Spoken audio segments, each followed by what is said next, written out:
Hola, buenas tardes, ¿qué tal? ¿Cómo están?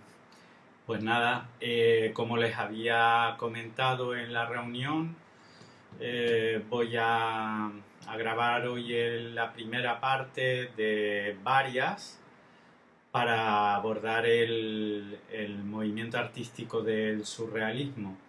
Haré varios vídeos porque es un movimiento muy amplio, además he querido contener dentro de este movimiento a tres autores sobre de los que algunos hay obras seleccionadas para la parte práctica y otros para la parte teórica. Entonces, pues bueno, para verlo bien en profundidad, como vamos a ver distintas cuestiones sobre estos artistas, pues lo iremos parcelando un poco para que el vídeo no se haga demasiado largo y demasiado pesado. Bien, en este primer vídeo vamos a abordar principalmente el surrealismo, pero también brevemente les voy a comentar algo acerca de otro movimiento artístico precedente al surrealismo, que fue otro movimiento de vanguardia, que en este caso me refiero al dadaísmo. Entonces primero voy a hacer una pequeña introducción sobre estos dos movimientos, explicando un poco las diferencias entre uno y otro, porque a veces se suelen confundir, ya que algunos artistas llegan a formar parte de ambos movimientos de vanguardia. Entonces, pues nada, les voy a invitar que abran la presentación eh, que, que está titulada como Surrealismo Dalí, Buñuel, Domínguez, en la primera diapositiva. Aquí les he puesto tres imágenes de Dalí, que es el de la izquierda, el del centro, que es Luis Buñuel, el cineasta, y el artista canario surrealista Óscar Domínguez. Sobre Dalí, pues hay una obra seleccionada para la BAU, que es La persistencia de la memoria. Buñuel sería una pregunta teórica, es decir, que habría que elaborar con relación a su vida y obra un poco de manera más extensa, en 15-20 líneas. Y de Óscar Domínguez, pues también hay otra obra para la parte práctica que sería La máquina de coser electrosexual. Entonces, pues nos vamos a centrar en estos tres artistas principalmente, pero también cuando hablemos del surrealismo, casi al final, en el último vídeo, les hablaré de otros artistas surrealistas como Joan Miró, Max Ernst, René Magritte, etcétera, porque era un grupo bastante amplio. Porque el surrealismo como tal también es otra de las preguntas teóricas temáticas. Es decir, que con esta presentación vamos a abordar cuatro cuestiones que podrían aparecer en la BAU, y con esto ya dejaríamos acotada toda una parte con garantías de poder responder al 100% a las preguntas que allí aparezcan. Pues bien, sin más dilación vamos a ir entrando ya en materia. Pasamos a la diapositiva número 2 y aquí tienen, pues bueno, una imagen de un cartel de una exposición o de una matiné, podríamos llamarlo así, ya explicaré un poco a qué se refiere este término, del grupo dadaísta. Decir que, bueno, que el dadaísmo es anterior al surrealismo. El dadaísmo surge en 1916 en un cabaret suizo. Piensen que, bueno, la Primera Guerra Mundial en 1914 obligó a que muchos artistas se exiliaran o se refugiaran en Suiza, que había permanecido neutral durante esta guerra. Entonces, es en este cabaret de Zúrich, de esta ciudad suiza, donde se desarrolla una especie de eventos artísticos, de música, de canciones, de, bueno, como un espectáculo de variedades, ¿no? En el cual pues todos estos artistas acuden. El cabaret era propiedad de Hugo Boll, un alemán, y en él se van a reunir todos estos artistas un poco a esa manera de los cafés parisinos de la época, pero con un objetivo artístico. El dadaísmo como tal podríamos centrar sus principios ideológicos en la filosofía de Friedrich Nietzsche. No sé si lo han estudiado aquellas personas que hayan estudiado historia de la filosofía como optativa o habrán leído algo al respecto de este filósofo alemán. Y bueno, en principio el dadaísmo lo que propone, inspirándose un poco en esta filosofía de Nietzsche, que proponía, entre otras cosas, la muerte de Dios, es decir, él proclamaba pues que bueno, que Dios había muerto, ¿no? Y que no existía.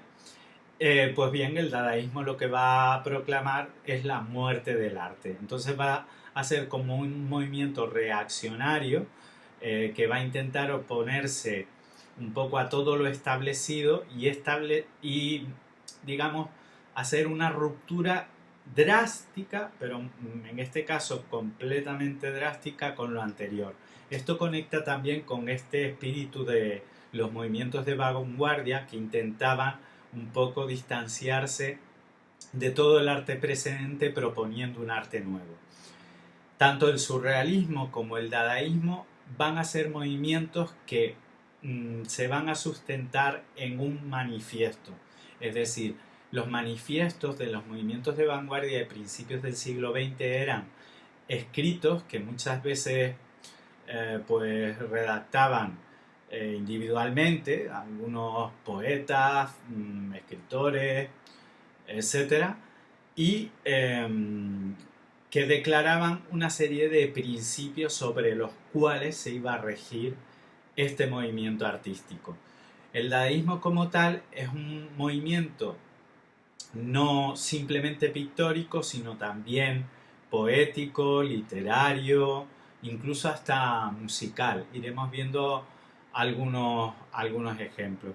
Aquí les pongo algunos nombres relevantes del grupo dadaísta. Casi diríamos que el principal sería Marcel Duchamp. Elsa von Freytag, que veremos un poco quién era esta artista. Francis Picabia y Carter Sweeters. Había otros más, si se fijan aquí en el cartel, justo en esta especie de cuadrado donde pone Carter Sweeters, debajo aparece Petro van Desburg o Theo van Desburg, su hermano, etc. Pero bueno, nos vamos a centrar en estos cuatro porque, como ya les digo, vamos a hacer una aproximación bastante rápida al dadaísmo. A diferencia del dadaísmo, el surrealismo, en lugar de la filosofía de Nietzsche, se inspiraba en las teorías psicoanalíticas de Sigmund Freud. Todo aquello del poder del subconsciente, del psicoanálisis, del poder de los sueños, como una aproximación psicológica a otra forma de conocimiento, a otra forma de razón, no contemplar lo racional, la razón como principal base sobre la que sustentar este movimiento artístico, sino todo aquello que se aleja un poco de la razón, ¿no? Como oposición a ese concepto de razón, como rebelión a esa convención de lo racional, lo pensado, lo meditado, ¿no? Y de alguna manera se burlaban un poco del artista o del carácter burgués del artista, ¿no? Vinculado a la venta, al mercado, a los círculos artísticos más tradicionales, a los salones, tanto de los independientes como los oficiales, y otro tipo de exposiciones más convencionales, ¿no?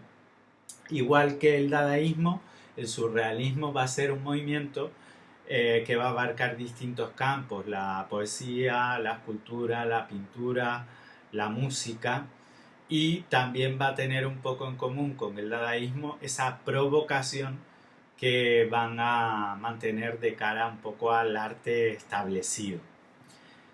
Pues bien, vamos a irnos centrando ya en el dadaísmo. Vamos a pasar a la siguiente imagen, a la diapositiva número 3. Y aquí tenemos dos obras del primer artista, de Marcel Duchamp. Tienen el nombre aquí a la derecha. Me despisté de ponerlo aquí en esta obra que pone desnudo bajando una escalera, pero ambas son del mismo artista. Y bueno, Marcel Duchamp comentaba que bueno, que tenía distintas influencias, pero desde el momento en que empieza a vincularse al movimiento dadaísta empieza a negarla. Marcel Duchamp no es un artista que podamos clasificar estilísticamente con una evolución progresiva, pictórica, que va tratando diversos temas durante una misma época, sino que va saltando de un estilo a otro completamente distinto. Esta primera obra que vemos aquí, Retrato del padre del artista, pues nos recordaría, por motivos evidentes, tanto del título como de su composición, pues al Retrato del padre del artista de Paul Cézanne. No sé si se acuerdan, aquella obra que vimos que pertenecía un poco a su etapa oscura, o incluso al Retrato de Madame Cézanne, la esposa de Paul Cézanne, que supongo que recordarán. Y en cambio, esta obra, que es 2 años posterior, que es Desnudo bajando una escalera, es una obra que, bueno, tiene dos versiones, tuvo una primera y una segunda. La primera se expuso en París, y aquí la influencia vendría un poco más marcada por el cubismo.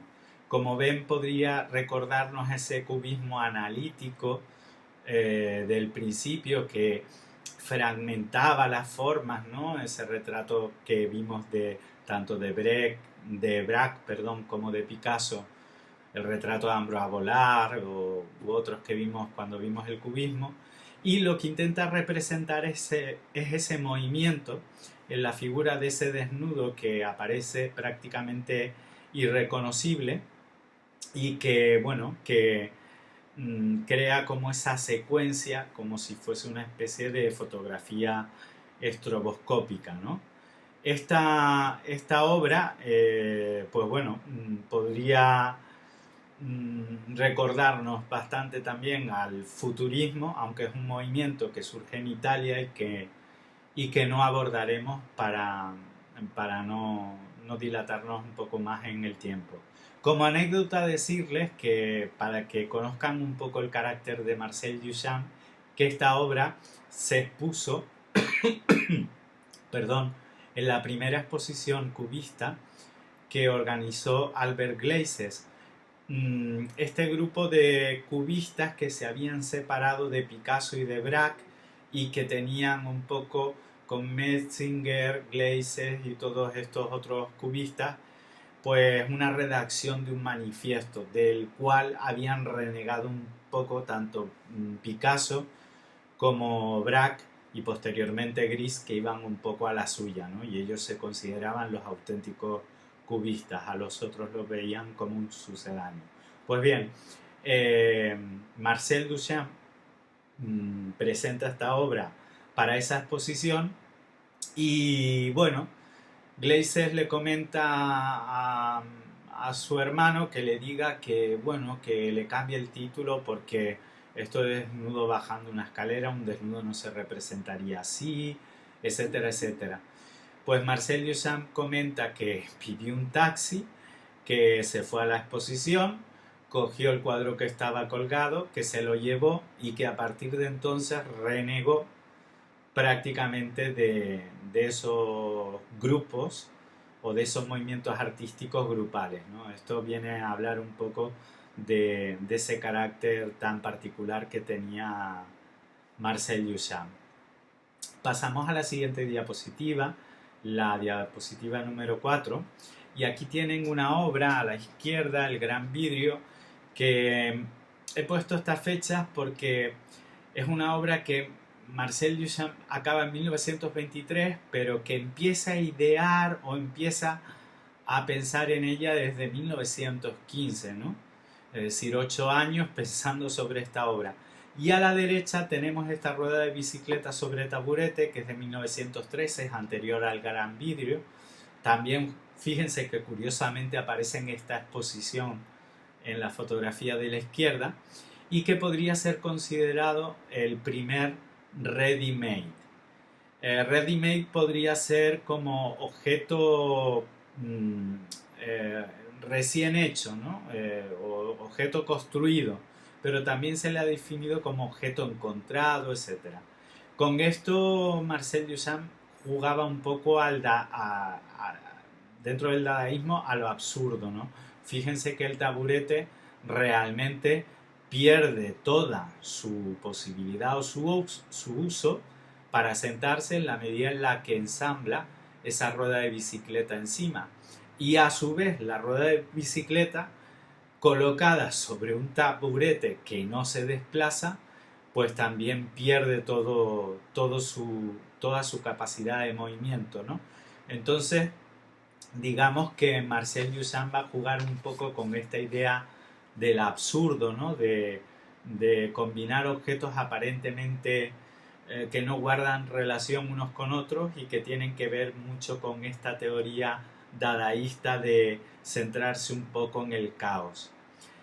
El padre del dadaísmo, de hecho, el que escribe el manifiesto dadaísta, ya no es Hugo Boll, el que había organizado esa matiné en ese evento, ¿no? de variedades en el Cabaret Voltaire de Zurich, sino que es un rumano, Tristan Tzara, y es curioso porque en ese manifiesto, que lo pueden encontrar si lo buscan en internet, el manifiesto dadaísta,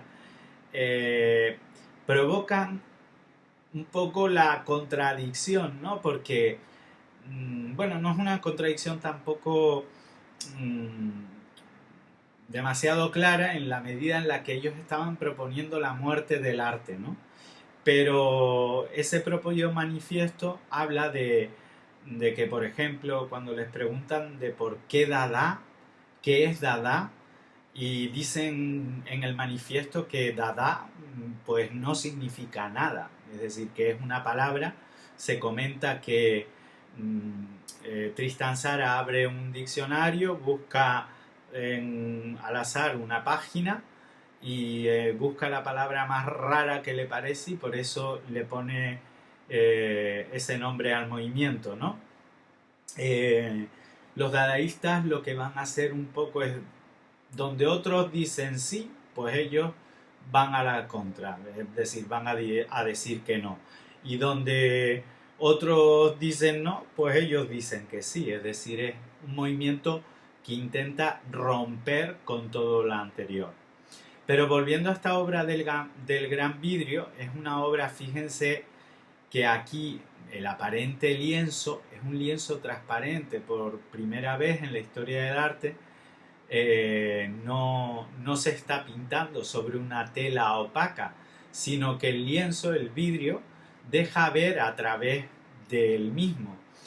Y bueno, curiosamente esta obra sufrió un accidente y se fracturó.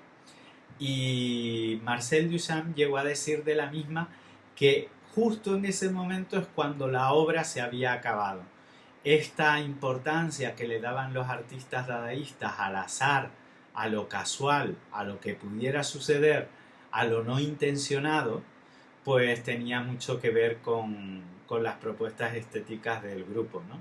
Es una obra que combina pintura como una especie de hilo de alambre y que está estudiada matemáticamente, aunque les parezca que no, con fórmulas complejísimas.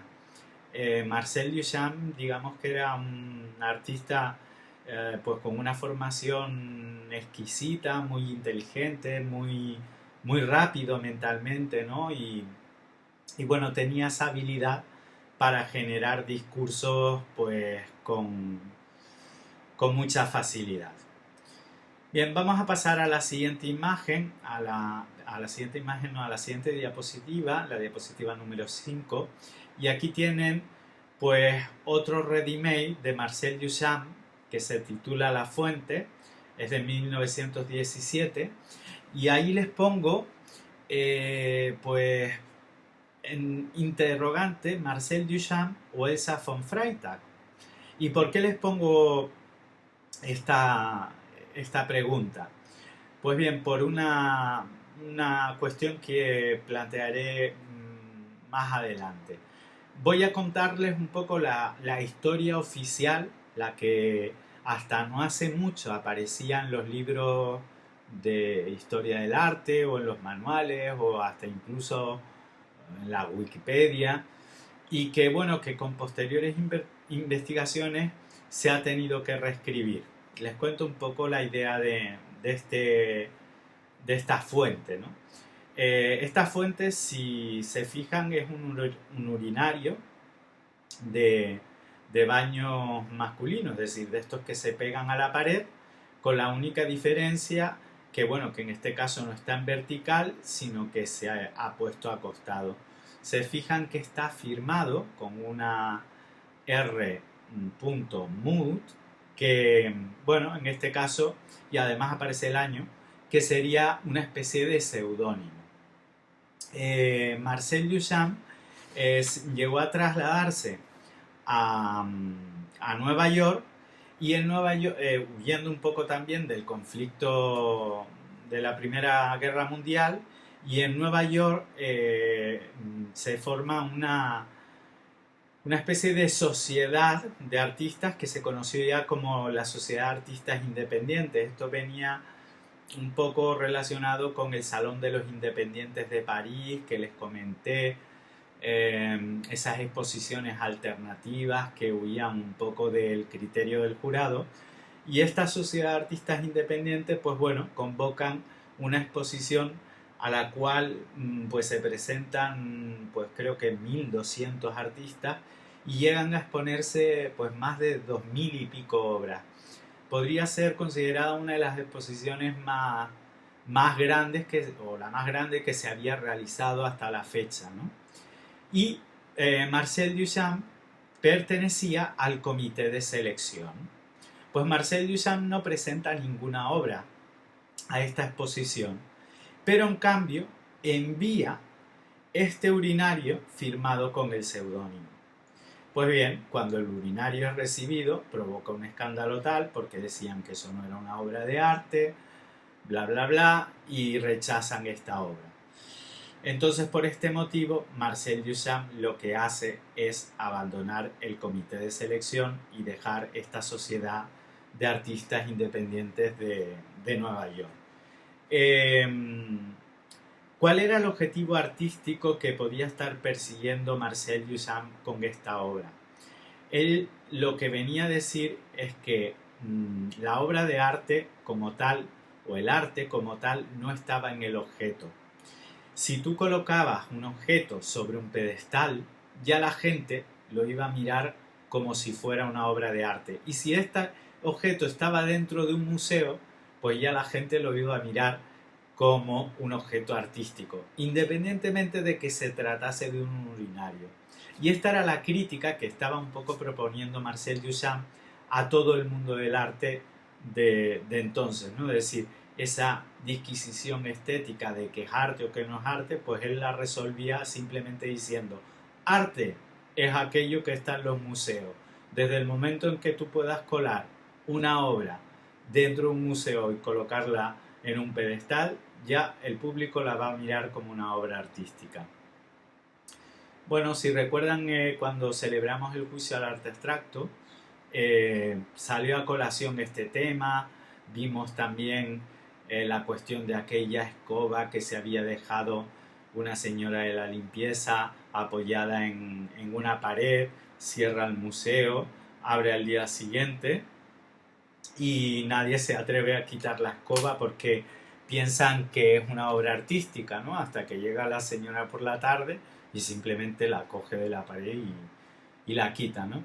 Entonces, pues digamos que ya en 1917, estamos hablando de 103 años de esta obra, pues ya Marcel Duchamp, fíjese cómo se había anticipado a esta idea. Pero les cuento la otra versión. Y esta otra versión lo que vendría a plantear es que esta obra realmente no es de Marcel Duchamp, sino que es una obra de Elsa von Freytag. Elsa von Freytag era una artista que, bueno, que también se traslada desde Europa a Estados Unidos. Una artista que termina casándose con un varón y adquiere el título de baronesa, luego se divorcia de él, se separa de él, y era una artista bastante excéntrica. Sobre todo, ella combinaba la creación artística con la performance. Podríamos decir que fue la primera mujer o la primera artista, mujer u hombre, es que da igual, que de la que podemos decir que creó el movimiento de la performance. Incluso, bueno, provocando ciertos escándalos públicos porque se disfrazaba y tienen una foto de ella. Llegó a acabar desnuda en plena calle, la policía la detuvo, etcétera, etcétera. Y otra de las obras que ella hacía era con objetos que encontraba y que combinaba y les ponía otro nombre. Aquí tienen, por ejemplo, una obra de ella de 1917 a la cual titula Dios. Esta obra, que es como una especie de cañería o de tubos, pues fíjense que realmente pues es difícil llegar a entender, el público más profano, entender qué está queriendo decir con esta obra. Realmente en una carta que Marcel Duchamp escribe a su hermana, llega a decirle que había recibido una obra para una exposición que consistía en un urinario y que, bueno, se había reído bastante cuando la había recibido. Esa carta existe, con lo cual se ha podido casi demostrar que más que probablemente este urinario del que hablábamos, La Fuente, fuese una obra de Elsa von Freytag que había enviado a la exposición de la Sociedad de los Artistas Independientes. Pero Marcel Duchamp se había apropiado de ella y realmente, pues bueno, hasta hace bastante poco se creyó que era una obra de Marcel Duchamp. Elsa von Freytag hablaba sobre esta obra, tanto la de Dios como la del urinario, en un poema que había escrito. Ella había escrito poemas y quería exponer las dos obras juntas, la de Dios y la de La Fuente. Y el poema que ella había escrito decía lo siguiente. Decía: él llegó protegido por la fama a este país a usar sus cañerías o divertirse con ellas. Y aquí se estaba refiriendo a Marcel Duchamp. Es decir, habla de Marcel Duchamp protegido por la fama a ese país, a ese nuevo país que sería Estados Unidos, a usar sus cañerías o divertirse con ellas. Y yo soy un útero teutónico que aún no ha recibido su jugo. Si observan la figura esta del urinario, puesta así, si le damos la vuelta, podría recordar a un útero femenino, a la forma de un útero femenino. Y entonces Elsa von Freytag estaría jugando este doble sentido, ¿no?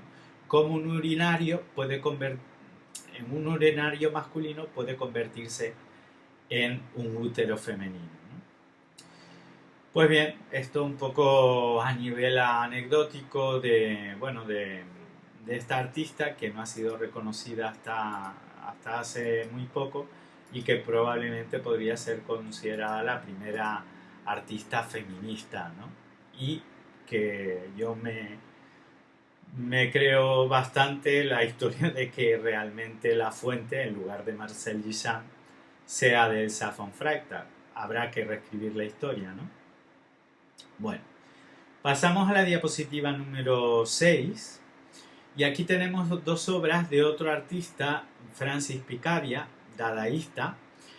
Esta obra de la izquierda, Hija nacida sin madre, y esta otra obra un tanto más diferente que juega la superposición, es posterior también, Catax, pero que corresponde a una serie muy interesante de Picabia y que no es demasiado conocida. Si nos preguntan por Picabia, normalmente vamos a pensar en este otro tipo de obras, en esta obra de aquí de la izquierda. Esta está expuesta en el Centro de Arte Georges Pompidou de París y es una obra que corresponde a 1917. En su momento se especulaba qué mecanismo de qué máquina, porque aquí vemos que es una máquina, ¿no? Piezas de una máquina, a qué mecanismo pertenecía esta máquina, ¿no? Y muchos estudiosos decían que igual podía corresponder a un mecanismo de una máquina de vapor, porque si se fijan en esta parte blanca tiene como este pistón y esa rueda que digamos que haría funcionar ese mecanismo. Pues bien, como curiosidad les diré que en el museo de nuestro centro, en el museo de Elías Pérez Galdós, en la escuela museo, ¿vale? La escuela museo no, perdón, en el museo de Elías Pérez Galdós, hay una especie de maqueta al fondo, dentro, no sé si la recuerdan, dentro de una vitrina de cristal, que es una maqueta de una máquina de vapor. Y curiosamente, el mecanismo, si lo comparan, también está pintado de verde, lo cual era bastante común en esa época y vendría a certificar que efectivamente este mecanismo correspondía a una máquina de vapor. Pues bien, Francis Picabia trabaja todo este tema de la máquina y le otorga el poder de la máquina pues casi como categoría de retrato, ¿no? Es como esta pieza mecánica sería una hija huérfana, ¿no? Es decir, como una pieza que pertenece a un mecanismo mayor, pero que está sola y que a partir de entonces casi que pierde su función, ¿no? Esto tiene que ver bastante con esa ideología, ¿no?, dadaísta, que planteaba un poco pues esa huida de lo lógico, ese concepto antiartístico, antiliterario, antipoético, que cuestionaba un poco todo lo anterior, ¿no? En esta otra obra, la de Catax, el artista lo que juega es a simultanear diversas imágenes mediante la transparencia, ¿no? Y si observan poco a poco, pues hay como elementos vegetales, hay elementos animales que podrían recordar este pez que aparece aquí, florales, y jugando un poco con esa transparencia, esas múltiples visiones casi superpuestas, ese retrato coloreado por distintos lugares que crea pues zonas de opacidad y otras que más transparentes, esta especie de rostro que podría recordar incluso hasta una Venus del nacimiento de Venus de Sandro Botticelli, etcétera, ¿no? Se los pongo aquí como curiosidad y si quieren investigar un poco sobre esta serie, pues hay otras obras también muy curiosas, ¿no?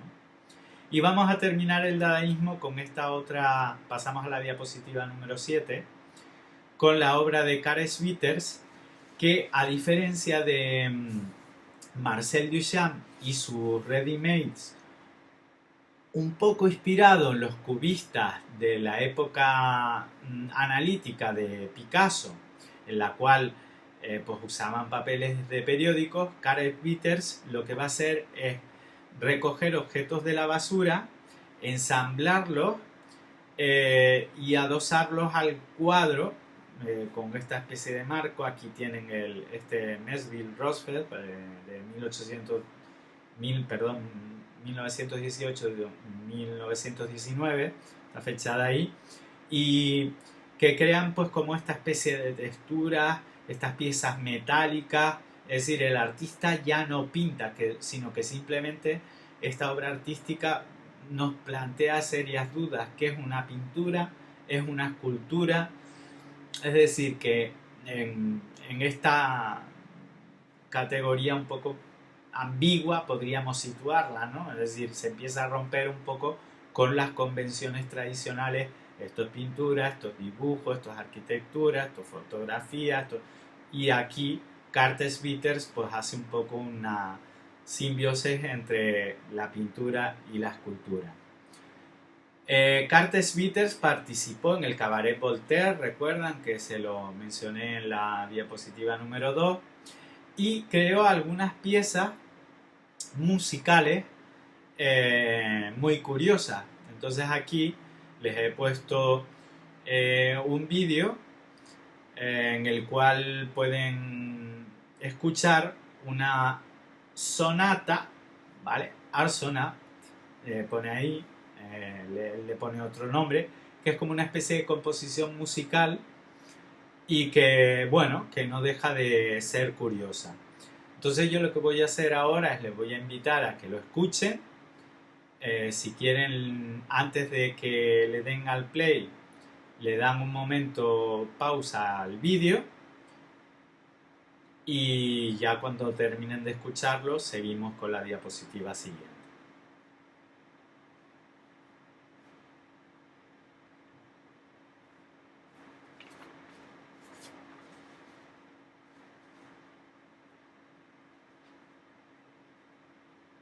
Bien. Bueno, una sonata como para escucharla mientras uno se ducha y empezar bien la mañana, ¿no? Me imagino que les habrá hecho sonreír y esta sonata, pues bueno, conecta un poco con ese movimiento poético que también buscaba un poco el azar, ¿no? De hecho, hay una especie de regla o de composición de cómo construir un poema dadaísta y hay una serie de instrucciones contempladas en el manifiesto que hablan algo así como que dicen que si quieres hacer un poema dadaísta lo que tienes que hacer es coger un periódico, luego coger unas tijeras, recortar un trozo de periódico del tamaño que quieras que sea el poema, a continuación, con cuidado recortar cada una de las palabras de ese artículo, meterlas en una bolsa, agitarlas suavemente e ir sacando poco a poco, palabra tras palabra hasta que acabe, e irlas transcribiendo tal cual aparezcan, es decir, construir el poema como si fuese por casualidad o por azar, propiamente dicho. Y que este poema era realmente un poema dadaísta, ¿no?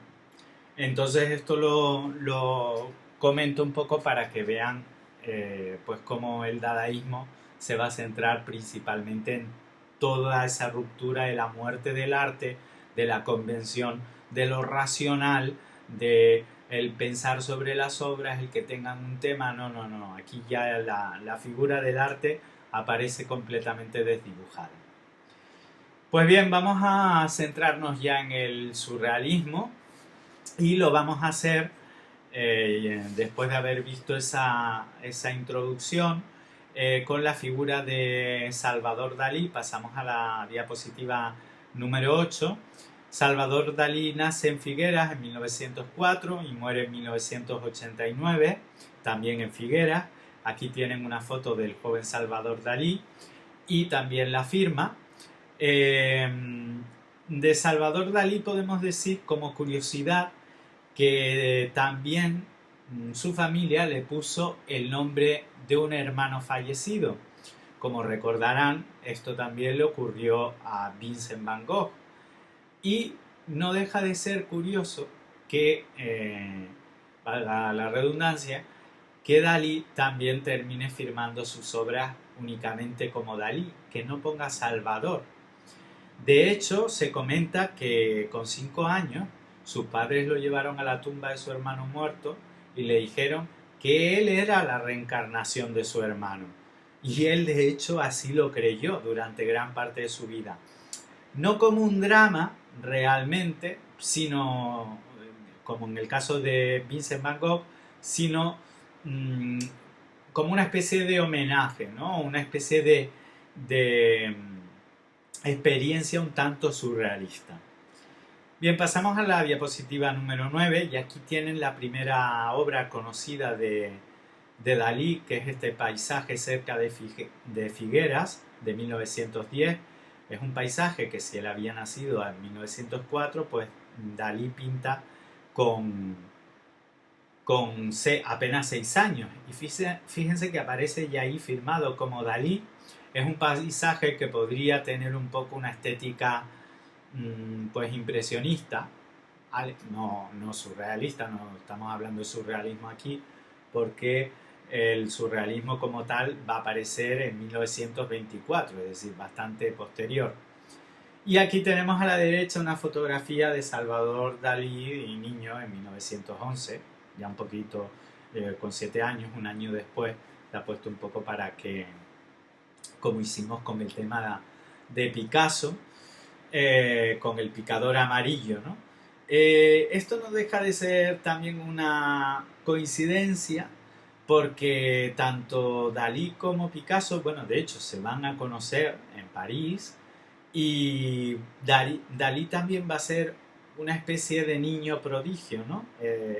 Va a manifestar unas dotes para la pintura y el dibujo excepcionales desde muy temprana edad. De hecho, fíjense la coincidencia que va a ser Ramón Pichot, no sé si recuerdan a Ramón Pichot, el que se casó posteriormente con Germaine, la que había sido amante de Casayemas. Bueno, esto parece un culebrón lo que les estoy contando, pero ¿recuerdan el suicidio de Casayemas, aquella modelo que aparecía en el cuadro de la vida con Picasso? Pues esta modelo posteriormente se casó con Ramón Pichot. Pues bien, Ramón Pichot, que se movía entre París y Barcelona, va a recomendarles a los padres de Dalí que, bueno, que Dalí tiene que estudiar Bellas Artes y que les recomienda que lo manden a Madrid. De hecho, en 1922, pasamos a la diapositiva número 10, la diapositiva número siguiente, Dalí se traslada a Madrid, ingresa en la Real Academia de Bellas Artes de San Fernando y bueno, en ese momento todos los estudiantes que estudiaban en universidades de Madrid o se trasladaban a Madrid solían alojarse, vivir en la residencia de estudiantes de Madrid. Y Dalí allí va a conocer a Federico García Lorca y a Luis Buñuel, entre otros, ¿vale? Durante la época en la residencia de estudiantes, pues es esta pintura en la cual Dalí retrata a su hermana frente a la ventana y es una escena de Cadaqués, un pueblecito de la Costa Brava de Gerona, de Girona, y bueno, retrata a su hermana y es una obra de formación, digamos, en la que él está en la Real Academia de Bellas Artes de San Fernando y esta otra obra, La Cesta de Pan, también es una obra de ese periodo. Fíjense la maestría, el dominio de la luz, esta obra podría recordarnos a obras de Caravaggio, a obras de Zurbarán, por la técnica del trapo que vemos aquí, podría recordar a la pintura de Zurbarán. Y bueno, aquí pues Dalí, pues estamos hablando de que tenía apenas 22 años, ¿vale? Es decir, que un joven Dalí que demuestra este gran dominio, ¿no? De hecho, él que era bastante narcisista, algo presumido y algo egocéntrico, llega a declarar en la Real Academia de Bellas Artes de San Fernando que no había nadie que fuera capaz de examinarlo, que no había nadie con la categoría suficiente, ningún profesor que pudiera ponerle nota porque él estaba por encima de eso, ¿no? Y entonces, pues bueno, termina siendo expulsado de la Academia de Bellas Artes.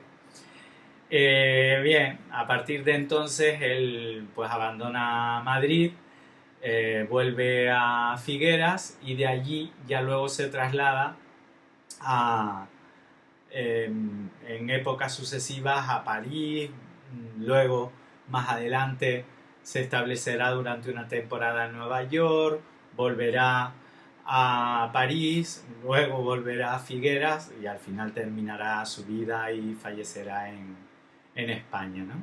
En Figueras. Y bueno, pasamos a la diapositiva número 11. Esta obra es una obra que se encuentra en el Museo Nacional Centro de Arte Reina Sofía, cuyo título es El Gran Masturbador. Ya Dalí había abandonado la residencia de estudiantes, Madrid, y podríamos decir que esta sí que es una obra plenamente surrealista. Es una obra que coincide justo con el año en el que él conoce a Gala, que sería, digamos, su musa y con la que se casaría posteriormente, ¿no? Sería su esposa. Eh, Aquí, en esta obra, si observamos bien, esta forma amarilla, ¿no? Que domina un poco toda la composición, si la miramos un poco de perfil, sería un autorretrato. Fíjense en el párpado y en esa ceja y esa nariz tan característica de Dalí. Los, las dos antenas de este saltamontes que aparece invertido, casi mecánico, ¿no? Parece un saltamontes mecánico. Las dos antenas podrían recordar a ese bigote daliniano tan característico. Decir del saltamontes que él sentía una fobia por los saltamontes, le tenía pánico, así como otras personas detestan a las cucarachas, él odiaba a los saltamontes, pero esto era una fobia desde pequeño, y que bueno, que nunca superó. Y fíjense cómo este saltamontes sobre el, el abdomen hay infinidad de hormigas que vendrían a hablar un poco de que ese saltamonte está muerto, ¿no? Sobre la cabeza de Dalí hay como anclado un anzuelo del que cuelga como una especie de tela. Este anzuelo se ha querido interpretar como que podría ser una especie de esa atadura que él sentía a su familia. De hecho, su madre muere cuando él está en la residencia de estudiantes y llega a decir que no supera este hecho jamás, ¿no? Que él la adoraba. Las piedras estas que aparecen situadas sobre el lomo vendrían a significar un poco ese pasado. Y luego tenemos esa figura aislada que hablaría de la soledad y estas dos figuras que aparecen abrazadas, que sería una especie de autorretrato y la figura femenina sería Gala. Si observamos también esa cabeza de león de la cual emerge una lengua, podemos observar que es como una lengua un tanto fálica, ¿no? Que recordaría a un falo, ¿no? A un pene. Y luego al lado se sitúa este lirio, esta cala que aparece aquí también como símbolo de la pureza. La obra se llama El Gran Masturbador porque se comenta que de hecho Dalí sentía como una cierta aversión ante el acto sexual y que consideraba que el acto sexual por antonomasia más puro era el de la masturbación, ¿no? Entonces de ahí esa idea de, del lirio, ¿no? Como símbolo de pureza. De hecho, Dalí y Gala no tuvieron hijos, no tuvieron descendencia. Y hay algunos estudiosos que dicen que probablemente pues Dalí fuese homosexual, que incluso ya lo comentaremos cuando veamos la obra de Buñuel, pues mantuvo un cierto idilio con Federico García Lorca, etcétera, ¿no? Entonces, pues bueno, pues hay diversas teorías, pero Dalí nunca respondió de manera muy clara al respecto, ¿no?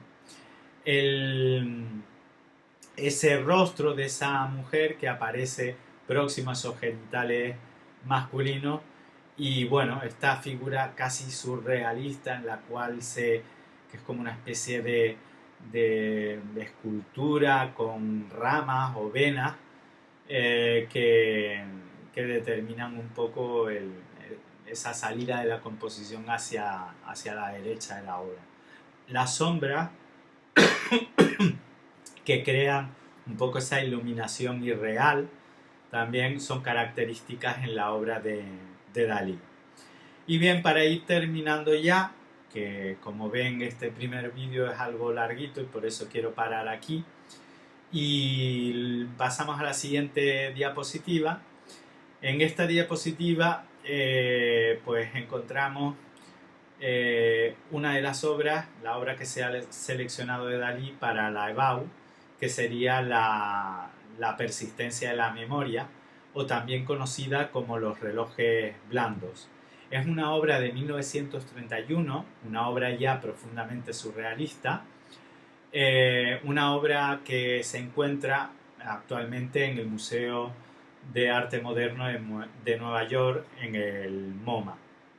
Es una obra bastante pequeña, apenas mide 24 por 33 centímetros de largo, y bueno, es una obra en la cual el tema de estos relojes ya nos hace una clara alusión al tiempo, ¿no?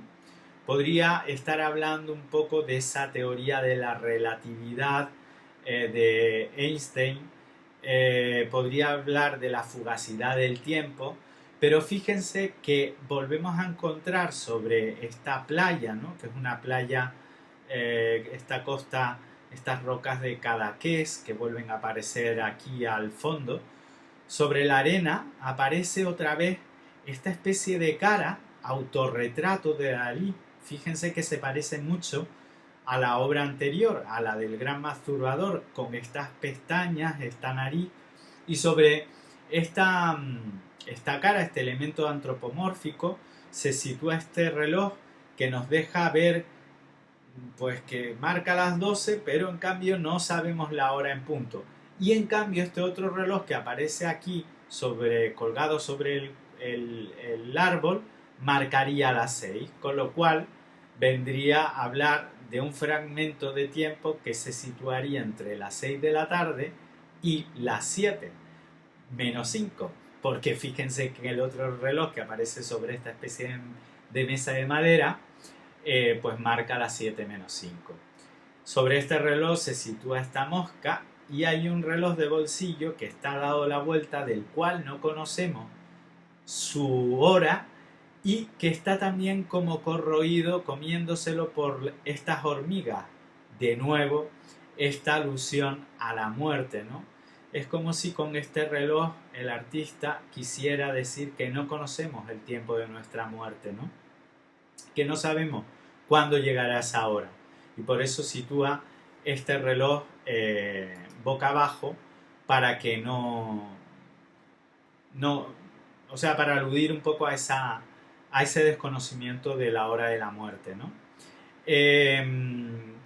Tanto los relojes como la memoria, digamos que se han reblandecido por el paso del tiempo, ¿no? Fíjense que el título de la obra hace alusión un poco a la persistencia de la memoria, ¿no? Cómo la memoria pervive más allá del tiempo, ¿no? Y Salvador Dalí decía al respecto de esta obra que lo mismo que le sorprendía que un oficinista de banco nunca se haya comido un cheque, asimismo me asombra que antes nunca de él a ningún otro pintor se le ocurriese pintar un reloj blando. Jugaba un poco pues con esta idea un poco surreal de cuando le preguntaban una explicación muy certera sobre el cuadro, pues realmente él a lo que jugaba era al despiste, ¿no? Eh, en principio, pues bueno, él decía o él hablaba de que el tiempo no se podía concebir, sino solo el espacio, ¿no? Y que el tiempo era frágil, era fugaz y que realmente no lo podíamos atrapar, ¿no? Es como un reloj que se disuelve, que es líquido entre las manos. El dibujo, la técnica, como ven, es bastante precisa, las líneas son como muy puras, pinta con colores brillantes, sombras, con las sombras vuelve a crear esa atmósfera como si se tratase de un sueño, la luz de nuevo también en estas rocas del fondo vuelve y en las sombras crea ese efecto de claro oscuro. Y bueno, crea como esa atmósfera un tanto onírica de los sueños, un tanto delirante, ¿no? El cuadro parece un poco como que está dividido entre esa parte de luz al fondo y a la izquierda y otra de sombra, que es esta que tenemos sobre esta mesa en el primer plano a la derecha, ¿no?